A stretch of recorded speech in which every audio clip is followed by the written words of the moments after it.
So it seems as though there's a new God's Not Dead movie coming out soon called We the People. Now, for the record, I haven't been the biggest fan of Christian movies that I've seen, even though I know some of you may be Christian movie buffs. There's a couple that I thought were good, but usually I kind of find them cheesy or unrealistic. Now, if you like Christian movies, that's great. I'm glad you enjoy them, and I hope that you continue to watch them. Just don't invite me.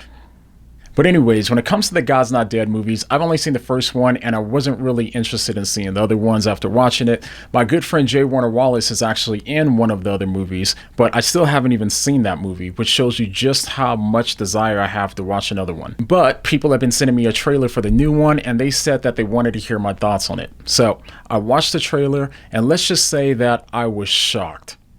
Now, here's a couple of clips from it. Religion has been removed from our schools. They're teaching kids that they don't need God. Once we decide what a child needs to know, it becomes imperative that every child know it. This is bigger than just homeschooling.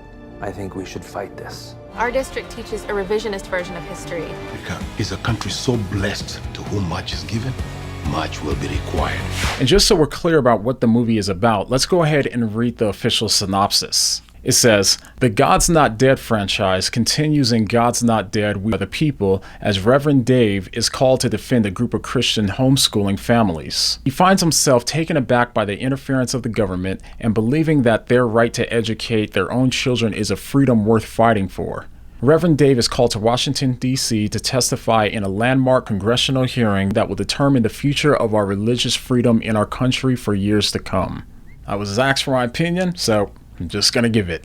Now, just from a purely unqualified marketing perspective, I can't help but think about how unextreme of a situation that sounds. This is bigger than just homeschooling. I mean, fictional movies are made to dramatize things and to make intense things more intense than they actually are in real life. Now, I get that people will argue that it's a slippery slope, and once we compromise on some of the smaller things, then we might be losing greater freedoms or even lose freedom altogether, and that might be true. But it probably would have been better to start the movie at a place that shocks or worries most people. Most people probably see homeschooling as something that they aren't interested in, or maybe even a luxury that they can't afford since they have to work full time. So, in my opinion, it's a bad marketing move. Now, I haven't seen the movie, of course, so maybe the movie shows how this isn't the case, but going off of how it appears that religious freedom is being attacked, it's not as though the religious freedom only applies to Christians or Christianity. It would equally apply to all religions. So if the main battle in the movie is about religious freedoms,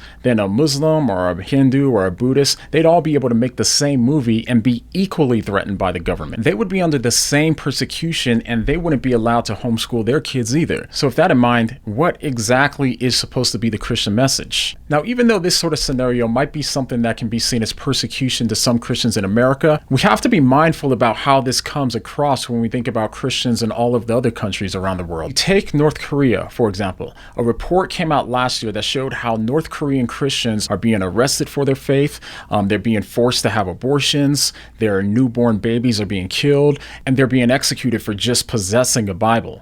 This kind of stuff happens all around the world to Christians in persecuted countries. And you can go to opendoorsusa.org if you want to learn what the Christian persecution looks like in these other countries. Now, if we had these high budget and these high quality movies that showed the deep and harsh persecutions of Christians all around the world, then this would inspire Christians and even non-believers to have compassion for the persecuted Christians, and people would be a lot more apt to want to help them. But movies like this, in my opinion, seem to invite the exact opposite responses from both Christians and non-Christians. The Christians who feel deeply persecuted in America are a lot more apt to focus on America rather than focusing on the persecution going on in other countries, and the non-Christians are a lot less apt to take Christian persecution seriously. But that's just my thoughts from a completely uneducated and ignorant marketing perspective. But for the sake of the video, let's just go ahead and say that the worst case scenario will happen and Christian parents will be forced to make their kids go to public school and learn that there is no God and so on. If that ever does become the case, then I think that that's all the more reason for us to make sure that we do a good job training our kids how to think logically,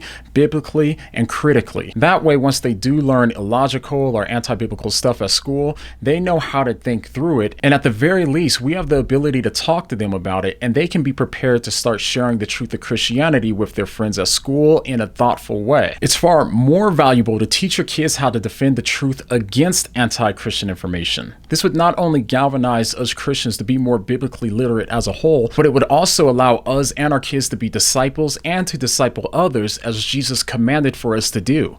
As soon as we start seeing Christianity as synonymous with a country or political party, we end up with Christian movies like this, where we see countless American flags and no crosses. But I know I left an elephant in the room when it comes to the question of how are we supposed to navigate politics as Christians? And I talk about that in both of these videos, so go ahead and click on them and I'll see you over there. But the next time we forget that Christianity is not the same thing as a country, what are you gonna say?